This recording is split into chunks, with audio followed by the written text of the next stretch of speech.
السلام علیکم ورحمۃ اللہ وبرکاتہ۔ الحمدللہ رب العالمین والصلاة والسلام علی اشرف الانبیاء والمرسلین نبینا و رسولنا و حبیبنا و امامنا محمد وعلی آلہ واصحابہ اجمعین، اما بعد۔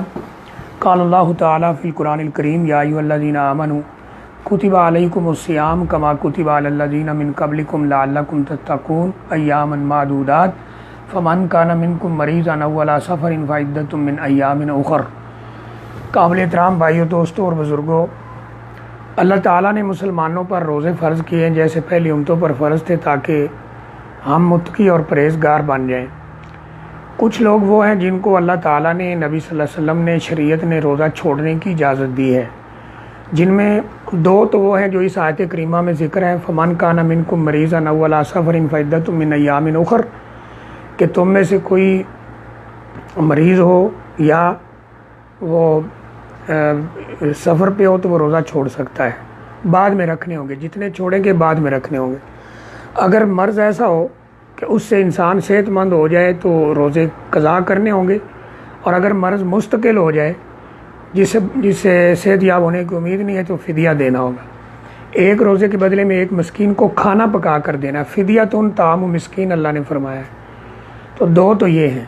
تیسرے نمبر پر وہ شخص ہے جس نے روزہ رکھا ہے لیکن اچانک کوئی ایسی پرابلم میں آ گیا کہ اسے اپنی جان کا خطرہ پیدا ہو گیا، کوئی ایسی پرابلم ہوگی جیسے بلڈ پریشر لو ہو گیا یا کوئی اور مسئلہ، تو وہ بھی روزہ چھوڑ سکتا ہے۔ لا یکلف اللہ نفسا الا وسعہا، اللہ کسی کی جان پر اس کی طاقت سے بڑھ کر بوجھ نہیں ڈالتے۔ یہ تین لوگ ہو گئے۔ چوتھا آدمی وہ ہے جو مجنون ہو، پاگل ہو، اس پہ بھی روزہ فرض نہیں، وہ چھوڑ سکتا ہے۔ پانچویں نمبر پر بچہ ہے، وہ چھوڑ سکتا ہے۔ نبی صلی اللہ علیہ وسلم فرمایا تین لوگوں سے قلم اٹھا لیا گیا، ان میں سے دو آپ نے فرمایا، ایک بچہ حتیٰ کہ جوان ہو جائے، اور ایک مجنون حتیٰ کہ اسے افاقہ ہو جائے۔ اور اس طرح جو چھٹے نمبر پر وہ عاجز شخص ہے جو روزہ نہ رکھ سکتا ہو۔ اس عاجز کی اصطلاح میں تین قسم کے لوگ موجود ہیں۔ نمبر ایک، ایسا بوڑھا جس سے روزہ مکمل ہونے کی امید بالکل ختم ہو گئی ہو، اتنا بوڑھا ہو گیا ہو روزہ نہ رکھ سکتا ہو، تو وعلی الذین یطیقونہ فدیۃ طعام مسکین، اس آیت کے تحت یہ فدیہ دے گا۔ اس طرح وہ عورت جو حاملہ ہے وہ بھی روزہ چھوڑ سکتی ہے۔ اسی طرح وہ عورت جو بچے کو دودھ پلا رہی ہے وہ بھی روزہ چھوڑ سکتی ہے۔ یہ بعد میں روزے کو پورا کریں گے، اگر رکھ سکتی ہوں تو رکھ لیں، اگر روزے زیادہ جمع ہو جائیں تو یہ بھی فدیہ دے سکتے ہیں۔ اس طرح وہ عورت جو ایام میں ہو یا جس کے یہاں بچہ پیدا ہو وہ لازمی روزہ چھوڑ دیں گی، بعد میں پورا کریں گی۔ تو یہ وہ لوگ ہیں جو روزہ چھوڑ سکتے ہیں، اور جو چھوڑے گئے ہوں ان کی قضاء کا جو وقت ہے اس رمضان میں کے اندر چھوڑے گئے جو روزے ہیں اگلا رمضان آنے سے پہلے پہلے رکھ لینے چاہیے۔ اور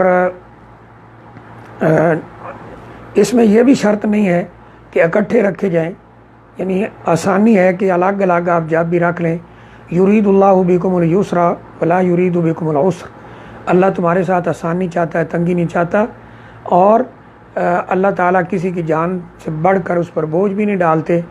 تو یہ اگلا رمضان آنے سے پہلے پہلے اکٹھے رکھ لیے جائیں، الگ الگ رکھ لیے جائیں، سردیوں میں رکھ لیے جائیں، گرمیوں میں رکھ لیے جائیں، یہ انسان کی مرضی کے اوپر منحصر ہے۔ تو یہ ان لوگوں کا مختصر سا بیان تھا جو روزے چھوڑ سکتے ہیں۔ اللہ تعالیٰ سے دعا ہے اللہ عمل کی توفیق عطا فرمائے۔ وآخر دعوانا الحمدللہ رب العالمین۔